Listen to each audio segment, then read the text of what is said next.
Petrograd's female workers who spread the idea of a general strike in March 100 years ago in 1917. Now, we don't yet know how widespread the strike next week will be internationally, but what do we know about the impact of women's withdrawal of their labour in the past? Well, Hannah Reid is the TUC's Senior Employment Rights Officer. Maria Bjarnadottir is an Icelandic lawyer who joins us from Brighton. And Selma James is the author of The Power of Women and the Subversion of the Community. Selma, what generally have women in the past hoped to achieve by striking, withdrawing their labour? Well, first of all, you withdraw your labour because you're fed up and you can't take any more and you think that people will come out with you. But the first really victory of the strike that hasn't happened yet, that is for next week, is that we're beginning to remember women's history and all the strikes that women have been involved in. Sex strikes, other work strikes, birth strikes, and that's what we need. We need to find our history. And what we have achieved with strikes has been tremendous. We achieved peace in Liberia in 2003 when women got together and said, no sex until you fix this thing up, this civil war of 14 years. The women in Poland achieved so far, and they're still out there, that abortion rights were to be taken from them, and the law was withdrawn because the women were not going to have it. The women in Argentina have achieved the fact that the murder of women is to be taken seriously by the police and by the society generally. So we achieve what we need to achieve at that moment, and what we're doing now is to achieve an international network of striking. Hannah, there have been some very significant strikes driven by women in this country. The Match Girls, 1888, Dagenham, 1968, Grunwick, 1976. How shocked were male workers to find women taking the initiative?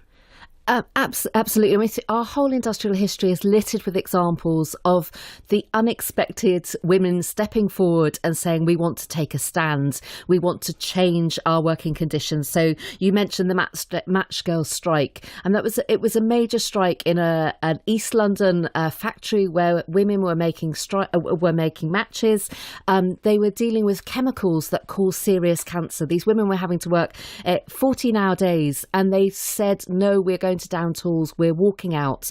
And as a result of walking out, they achieved a better pay and conditions. Similarly, also the chain workers, women in the Black Country, again in the early 1900s, said, we're going to put our hammers down, we're going to walk out for 3 weeks, we want a minimum wage. And it was the first time we achieved a statutory minimum wage in this country. And of course, the Dagenham Ford strike. Yeah, 200 there was even women. A musical and a film about it. Exactly, 200 women, just 200 women in a very large workplace brought that factory to a standstill because they said, we are not unskilled. When we take out our sewing machines, we make these car seats that actually make these cars work. Our work should be recognised. It should have equal pay. And of course, what resulted from that was, as a result of them raising the issue, not only in the UK, but also in the US, the Labour government was forced introducing the Equal Pay Act.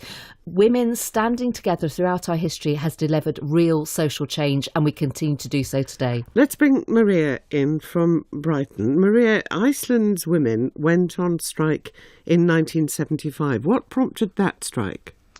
Well, I think perhaps calling it a strike in the terms that you use for union industrial action isn't quite descriptive of what happened in 1975 in Iceland.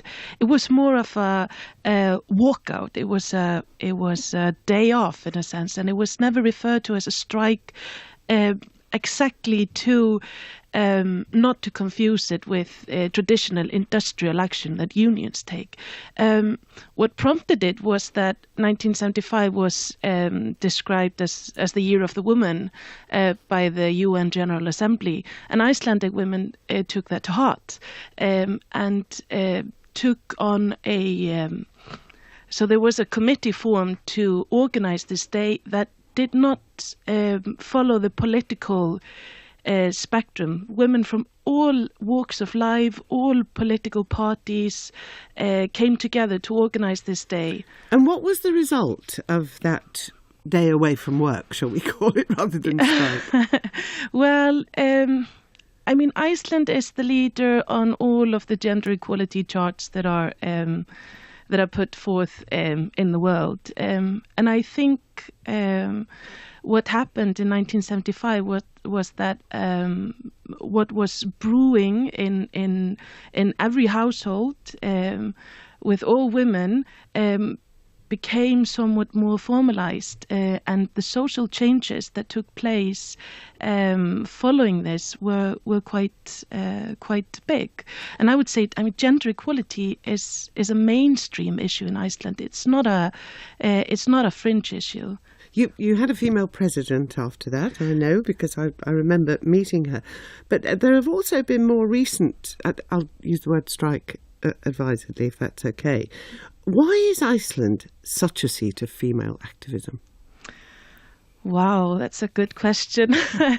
Perhaps, the Viking ladies took their place from the start, from the settlement of the country. But we have had strong female representation, as you mentioned. I'm 36, and I am raised thinking that presidents are women.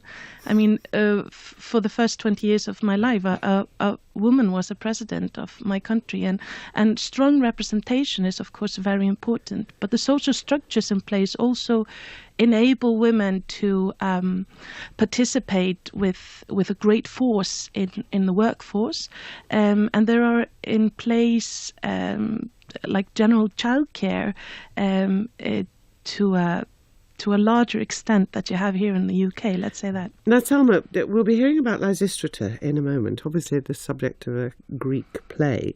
You mentioned earlier that there have been sex strikes, real sex strikes. Where, apart from Liberia, has that happened and been successful? Well, the first place it happened, or one of the places it happened, was in the UK.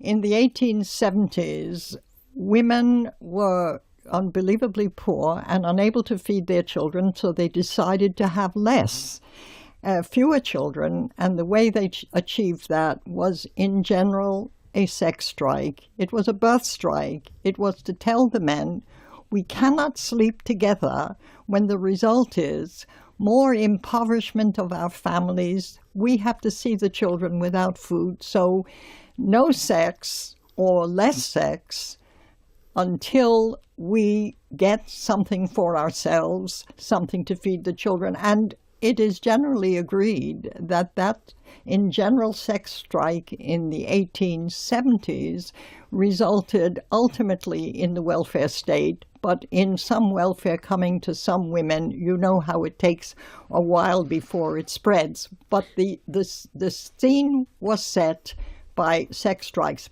all over Africa.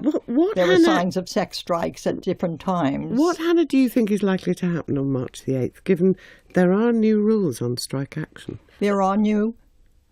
Indeed, there are new restrictions. The government this week has introduced new restrictions, new strike threshold ballots, which are likely to have the biggest impact, regrettably, on many women working in the public sector and the ability for them to stand together and to fight for their rights. But the reality is, on the 8th next week, what we will see across the UK in workplaces and in streets is women, first of all, standing up and celebrating the contribution we make to society, the social change we have delivered. But we recognise there is still a lot more work to be done. The majority of trade union members in this country are now women. Why is that? Because women recognise we continue to need to stand together. We continue to need to battle domestic violence. We need to win genuine equal pay to narrow that pay gap. And that's what we'll be doing next week. Hannah Reid, Selma James, Maria Björndottir, thank you all very much indeed.